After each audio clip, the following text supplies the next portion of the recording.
दोस्तों नमस्कार, स्वागत है आप लोगों का एक बार फिर से आपके अपने प्रिय चैनल इस्माइल फैमिली पर। आज की ये जो कहानी जो मैं आपको सुनाने जा रहा हूँ, ये कहानी बहुत ही ज्ञानवर्धक है, बहुत ही खूबसूरत कहानी है, धन प्रदान करने वाली है, दुख दरिद्रता गरीबी और कलह क्लेश को दूर करने वाली कहानी है। जो लोग इस कहानी को पूरे दिल से पूरे मन से सुनते हैं, उनके घर में कभी भी कोई क्लेश उत्पन्न नहीं होता, उसके घर में हमेशा सुख और शांति बनी रहती है, नकारात्मक ऊर्जाएं हमेशा दूर रहती हैं, उनके घर में हमेशा सकारात्मक ऊर्जा का वास बना रहता है, उनके घर में माता लक्ष्मी जी का सदैव आगमन रहेगा। तो ये तो आपने सुना ही होगा कि जिसके घर में रोज़ लड़ाई झगड़े होते हैं, रोज़ क्लेश होते हैं, उस घर में कभी भी बरकत नहीं होती, उस घर में कभी माता लक्ष्मी का आगमन नहीं होता। और जिसके घर में सुख शांति होती है, वह घर सुख समृद्धि से सदा भरा रहता है और माता लक्ष्मी का निवास उस घर में सदा बना रहता है। इस कहानी को सुनने के बाद हमको ये पता चल जाएगा कि हमें घर में लड़ाई झगड़े क्यों नहीं करना चाहिए, और जिसके घर में लड़ाई झगड़े होते हैं वह उन झगड़ों को कैसे रोक सकता है, क्योंकि घर में सुख और शांति का होना बहुत ज़रूरी है। क्योंकि जहाँ सुख और शांति होता है वहीं पर माता लक्ष्मी जी निवास करती हैं। जहाँ क्लेश उत्पन्न होते हैं, लड़ाई झगड़े उत्पन्न होते हैं, वहाँ माता लक्ष्मी जी का वास नहीं होता, वहाँ पर दुख और दरिद्रता का निवास होता है। हो सके तो इस कहानी को पूरा सुने। यह कहानी आपके जीवन में वो सारी खुशी देगी, वो सारी सीख देगी जो जिसकी आपने कल्पना की है। ये बहुत ही ज्ञानवर्धक कहानी है, इसे एक बार ज़रूर सुने। एक मोर और मोरनी की कहानी। इससे पहले कि आप हमारी कहानी में खो जाएं, चैनल को सब्सक्राइब करके बेल आइकन को प्रेस करना ना भूलें। एक जंगल में एक मोर और मोरनी रहते थे। मोर और मोरनी बहुत ही हंसी खुशी से जंगल में रहा करते थे। एक दिन मोरनी मोर से कहती है कि पिया जी, हमें यहाँ से चलना चाहिए, हमें वहाँ चलना चाहिए जहाँ हमारे समाज के लोग रहते हैं। काफ़ी सारे मोर और मोरनी रहते हैं, हमें वहाँ चलना चाहिए। मोर मोरनी से कहता है कि प्रिय, अगर हम वहाँ चलेंगे तो लड़ाई झगड़े होंगे, हम दोनों इस जंगल में कितना सुकून से रहते हैं, हमें वहाँ जाने की क्या ज़रूरत है। लेकिन मोरनी जिद करने लगती है तो मोर भी मान जाता है। मोरनी की जिद करने पर वो दोनों उड़कर एक नगर में आ जाते हैं। उस नगर का राजा पशु पक्षियों की भाषा को आसानी से समझता था। उस राजा ने कराह शास्त्र की पढ़ाई की थी। कराह शास्त्र का मतलब यही होता है कि पशु पक्षियों की भाषाओं को समझ पाना। वह राजा सभी प्रकार के पशु पक्षियों का भाषा तो समझता था, साथ ही उनकी आवाज को भी समझ पाता था और हर जीव जंतु के आवाज को वह बखूबी से समझता भी था कि वह क्या कह रहा है। दोनों मोर और मोरनी उसी नगर में आ जाते हैं। एक दिन की बात है, राजा अपनी रानी से कहता है, हे रानी, मुझे बहुत तगड़ी भूख लगी है, आप मुझे भोजन खिला दीजिए। राजा की रानी 36 प्रकार की भोजन बना करके एक हाथ में पानी का लोटा और दूसरे हाथ में खाना का थाली लेकर राजा के पास पहुंचती है। रानी जैसे ही भोजन की थाली राजा के समक्ष रखती है तो एक चावल का टुकड़ा गिर जाता है।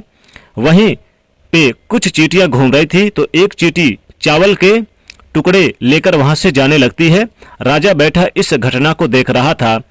उस चींटी के पास से तुरंत एक बड़ा चींटा आता है और वह चींटा उस चींटी से कहता है कि प्रिय, यह चावल का टुकड़ा मुझे दे दीजिए और तुम वापस जाओ और उस राजा के थाली से दूसरा चावल का टुकड़ा लेकर आओ।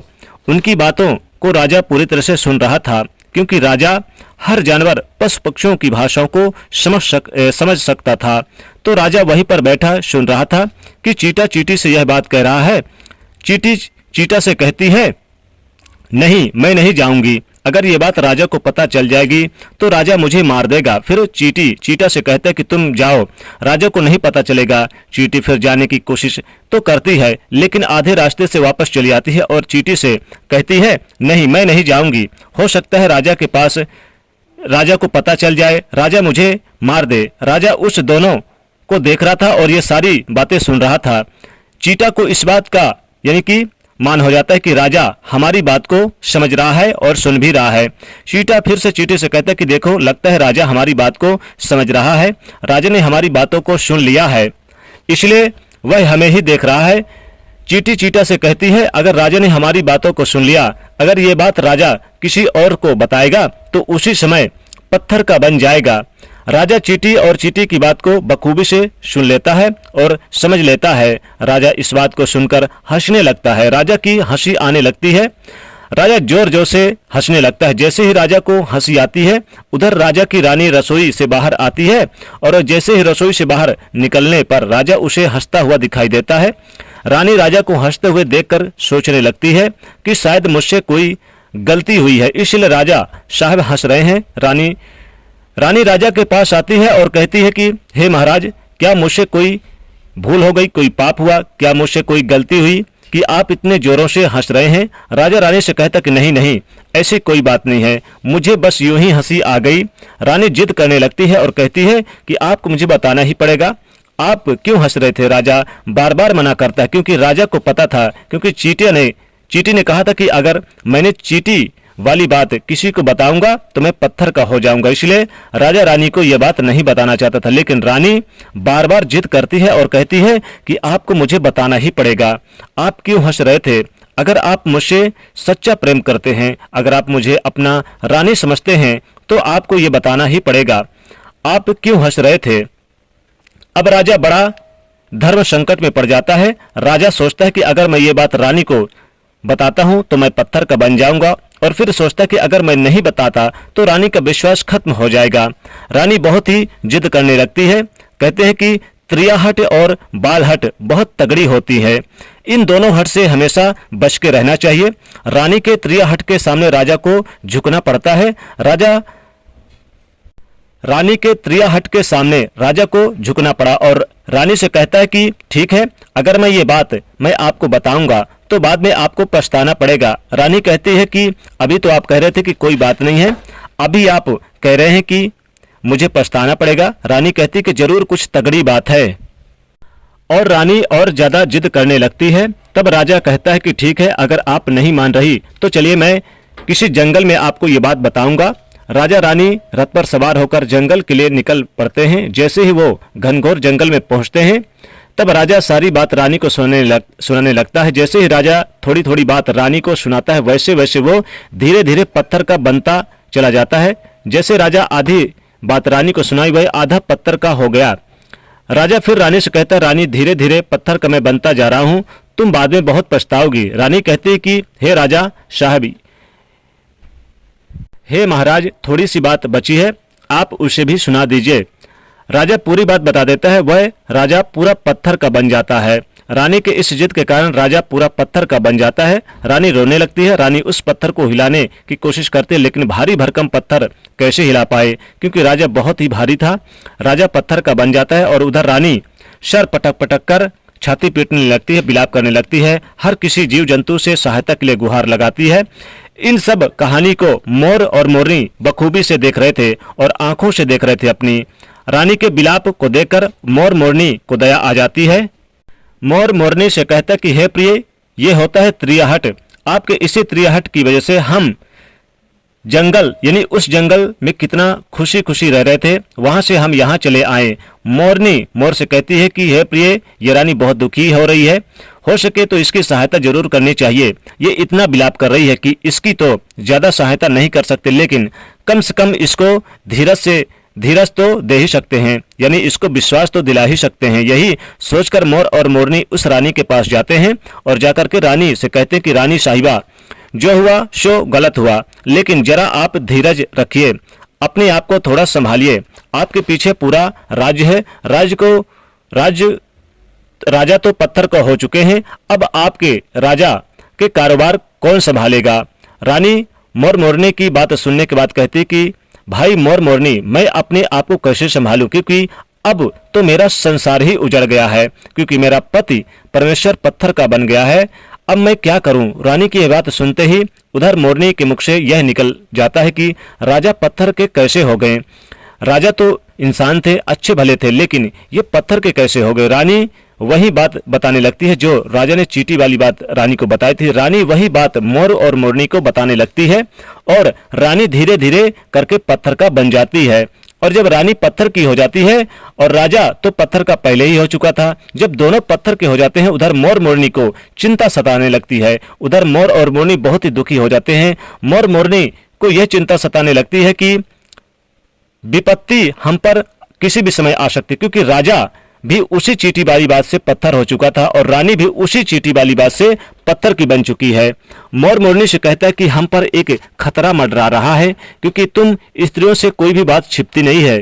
मोरनी मोर से कहती है कि पिया जी, यहाँ से हम दूर चलें क्या? मोर मोरनी से कहता है कि हे बेवकूफ, दूर जाने से क्या फायदा? यह संकट तो धरती के किसी भी कोने में हमारा पीछा नहीं छोड़ेगा। ये खतरा तो हमेशा हमारे ऊपर मंडराता रहेगा और जाने अनजाने में भी हमारे मुख से यह निकल गया तो हम भी पत्थर के बन जाएंगे। इसी बात को लेकर मोर और मोरनी बहुत दुखी हो जाते हैं, बहुत चिंतित हो जाते हैं। रात दिन उनको नींद नहीं आती थी। ये सोचकर न तो भोजन करते थे न चैन से सोते थे। बस रात दिन उनको यही दुख सताने लगा कि ये टेंशन रहता था कि कहीं पर मुख से बात हमारे मुख से निकल ना जाए। यदि यह बात हमारे मुख से निकल गई भूलवश तो हम दोनों पति पत्नी पत्थर के बन जाएंगे। यही सोचकर मोर ने दिमाग लगाया कि यदि मैंने सारे चींटियों को खत्म कर दूं तो यह सब खत्म हो सकता, क्योंकि सारा करा धरा तो चींटियों का है। मोर मोरनी से कहता है कि प्रिय, अगर हम सृष्टि के सभी चींटियों को खत्म कर दें तो यह संकट भी समाप्त हो जाएगा। मोर मोरनी से इस बात पर राजी हो जाती है और सभी चींटियों को मारकर वो खाना शुरू कर देते हैं। मोर और मोरनी का इतना आतंक हो गया था कि सभी चींटियां डर के मारे और बिल खोदकर धरती के अंदर छिप गईं। मोर और मोरनी को जहां भी चींटियां दिखाई दे तुरंत दबोच लेते और मोर और मोरनी इस आतंक की वजह से बाहर नहीं आती थी। चींटियां सभी चींटियां जमीन के अंदर बिल बनाकर यानी कि रहना शुरू कर दिया और जमीन के अंदर बैठ जाती। काफी समय बीतने के बाद चींटियों को भूख सताने लगे, क्योंकि भोजन तो बिल में मिलता नहीं था, भोजन तो बाहर मिलता था। अब जैसे भोजन के लिए चींटी बाहर आती तो मोर उसे दबोच लेता, उसे जान से मार देता। एक चींटी और चीटा बिल के अंदर भोजन के मारे तड़पते हुए श्री हरिविष्णु जी का जोर जोर से भजन करने लगे। भक्ति करते करते उन्हें यह भी मालूम नहीं था कि वह कहाँ है कहाँ नहीं है। वह घनघोर तपस्या में लीन हो गए। अंत में जाकर श्री हरिविष्णु उन्हें दर्शन देते हैं और भगवान श्री विष्णु कहते हैं कि चीटा चीटी, जो तुम मांगना चाहते हो मांग सकते हो, हम तुम्हारी भक्ति से प्रसन्न हैं। क्योंकि चीटा और चीटी ने निराधार भक्ति की थी, नहीं कोई जल ग्रहण किया था और न ही कोई अन्न, इसलिए भगवान विष्णु बहुत जल्दी प्रसन्न हो गए और आकर पहले पहले कहा कि हे चीटा चीटी, जो तुम्हें मांगना है मांग सकते हो, हम तुम्हारी भक्ति से अत्यंत और बहुत ही प्रसन्न हैं। उधर चीटा और चीटी न जाने कितने दिनों से भूखे और प्यासे थे। दोनों एक ही बात कहते थे कि हे प्रभु, अगर आप हमें वर देना चाहते हैं तो हमारे पेट में गांठ लगा दीजिए। उन्होंने सोचा कि अगर हमारा पेट ही नहीं होगा तो हम बाहर क्यों जाएंगे और मोर मोरनी हमें नहीं खाएंगे।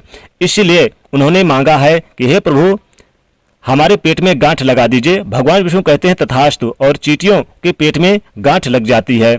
आज भी उन चींटियों के पेट में गांठ लगी हुई है, चींटियों का पेट नहीं होता। फिर चीटा और चींटी भगवान विष्णु जी से कहते हैं कि हे प्रभु, हमारे पेट में गांठ लग गई, लेकिन अभी भी हमें मोर और मोरनी से खतरा है।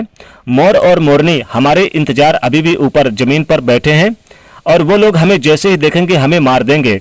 भगवान श्री विष्णु चीटा और चींटी के सामने आते हैं और साथ ही वो मोर के सामने आते हैं, यानी चीटा चीटी और भगवान विष्णु मोर के सामने आते हैं। भगवान श्री विष्णु मोर से कहते हैं कि हे मोर, तुम चींटियों का शिकार करना बंद कर दो। इसमें चींटियों का कोई दोष नहीं है। जो दोषी था वो राजा था, क्योंकि राजा ने ग्रह शास्त्र की पढ़ाई की थी, इसलिए वह सभी जीव जंतुओं को भाषाओं को समझने में सक्षम था। उसके साथ वो जिन भाषाओं को समझता था उनका रूप बदलने में भी वह सक्षम था। उन पशु पक्षियों का वह रूप भी धारण करता और जब वह राजा रूप धारण करता था तो पशु पक्षियों के साथ संभोग भी किया करता था, और जब वह पशु पक्षी गर्भ धारण करते थे तो उन्हें छोड़ करके वह इंसान बन जाता था और फिर यह उन पशु पक्षियों पर जोर से हंसता था। इसीलिए इसी मूर्खता के कारण आज ये राजा पत्थर का बना पड़ा है। मोर कहता है कि हे प्रभु, उनकी पत्नी का उनके रानी का क्या दोष है? श्री हरिविष्णु कहते हैं कि उनकी पत्नी भी उनके इस पाप में भागीदार है, क्योंकि उनकी पत्नी उनको अगर रोकती तो वो इतना बड़ा पाप नहीं करता, इसलिए उनकी रानी भी इस पाप के भागीदार हैं। इसलिए आज वो भी पत्थर का बन चुकी है। श्री हरि के समझाने के बाद मोर और मोरनी कहते हैं कि हे प्रभु, अगर इस बात को किसी और से कहें जो कि रानी ने मुझे सुनाई है तो क्या हम पत्थर के बन जाएंगे? तो श्री हरिविष्णु जी कहते हैं कि तुम्हारा ये श्राप समाप्त हो चुका, तुम्हें किसी से कहने पर कोई भी फर्क नहीं पड़ेगा। आप किसी से भी कह सकते हो, तुम्हारे ऊपर से ये खतरा टल चुका है। मोर और मोरनी बड़े प्रसन्न हो जाते हैं। उनका खुशी का कोई ठिकाना ना था। श्री हरिविष्णु अंतर ध्यान हो जाते हैं, वह चले जाते हैं। और इधर मोर मोरनी का खुशी का कोई ठिकाना नहीं था। अगर किसी जानवर को, पशु को खुशी होती है तो वो झूमने लगता है, नाचने लगता है। यही बात मोर के साथ हुआ। मोर को जब ये बात पता चला कि उसके ऊपर से खतरा टल चुका है तो वो खुशी से नाचने लगा, जोरदार नाचने लगा। उसकी खुशी का कोई ठिकाना नहीं था। वह खुशी से मोर पागल हो रहा था। फिर जैसे जैसे खुशी के मारे मोर अपने पैरों के पास देखता है कि फटे बंद सूरत, मेरे पैर मोर के बने हुए हैं, मोर अपने पैरों को देखकर रोने लगता है। मोर सोचने लगता है कि पहले तो मेरे पैर इतने सुंदर थे, खूबसूरत थे, लेकिन आज इतने फटे और गंदे कैसे। मोर के पैरों का फटने का कारण चींटी खाता था, क्योंकि उसने बहुत सारी चींटियों को मार मार के खाई थी और मोरनी ने भी खाई थी, इसीलिए उनका पैर फट गया। आज भी कोई इंसान अगर चींटी खाता है तो उसके शरीर में छोटे छोटे दाने पड़ जाते हैं, और यदि आप ज्यादा मात्रा में चींटी खाते हैं तो आपका बदन भी फटने लगेगा। सांप जो केचुली क्यों छोड़ता है? क्योंकि सांप चींटियों को खाता है और इसलिए उसका शरीर फटकर उतर जाता है, अलग हो जाते हैं। इसी तरह मोर के पैर भी फट गए थे, वह बदसूरत हो गया था। इसलिए मोर अपने पैरों को देखकर जोर जोर से रोने लगा।